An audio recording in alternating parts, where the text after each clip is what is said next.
call the member for Fowler. Thank you, Deputy Speaker. The government calls this the most ambitious and important budget in decades. But there's nothing ambitious about a budget that cuts the support we use to train the very workers we need to build this country. This budget confirms that from January next year, the key apprenticeship program incentive pay to employers will be cut from $5,000 to $4,000. That is 20% cut, and it falls on the exact trades the government says matter most: clean energy and housing construction. We are in the middle of a housing crisis, if we don't already know it. And the government has promised 1.2 million new homes by 2029, and they're already not meeting that number. So the government's decided to walk away from training apprentices and make it harder for employers to take on one. The peak body for the home building industry, the Housing Industry Association, said it plainly. It welcomed parts of the budget, but warned that cutting these incentives risk discouraging employers from taking on apprentices, especially the firms already training young people at scale. As the HIA put it, this budget is one hand giving while the other hand takes away. Builders and traders have told us for years they cannot find enough skilled workers, and when they do, they struggle to keep them. Apprentices start but do not finish. Projects are delayed because the people are not there. Cutting support now does not fix that. It makes it worse. This is not abstract in my electorate of Fowler. On the last census, more than a third of employed people, over 21,000 workers, were in machinery operating, labouring and trades occupations. That is 30% of our workforce, against around 26% across New South Wales and 28% across Australia. And here's what makes this cut bite even harder in my community. Far fewer of our young people go to university. For so many families in my electorate, a trade is not a backup plan. It is the plan. It is the pathway into secure work and a good life. So when this government cuts apprenticeship support, it is pulling the ladder up on the very community that relies on it most. I saw the hunger for myself last month at the Fowler Future Fest, our Careers Expo.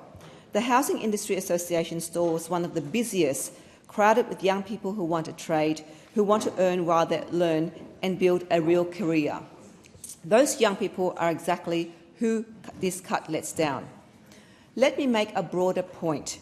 Apprenticeship support is not a handout. It is how a small or family business builds its own future, by training the next generation in the skills it needs to grow.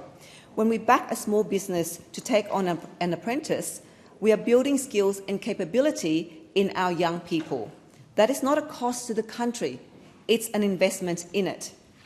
And this is not about construction only.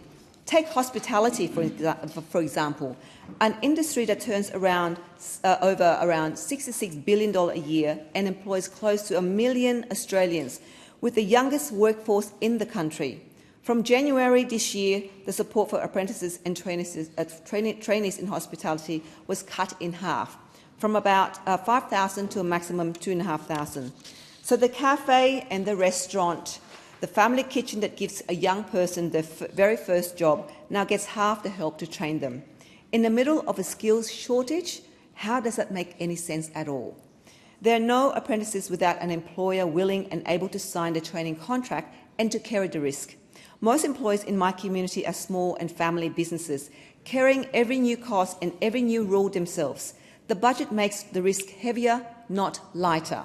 At the very moment, the pipeline is already fragile. The contradiction sits at the heart of this budget. You cannot build 1.2 million homes without the workers to build them. As the Housing Industry Association puts it, business as usual will not deliver the trade numbers Australia needs. Yet this budget cuts the one incentive designed to bring those workers in. So my questions to the Minister are these. How does cutting apprenticeship support help employers in communities like mine take on and keep apprentices? Why would any government that says housing is its top priority make it harder, not easier, to train people who build the homes? And what will this government do to back the small and family businesses who give our young people their start, instead of giving them every reason to pull back? Thank you, Deputy.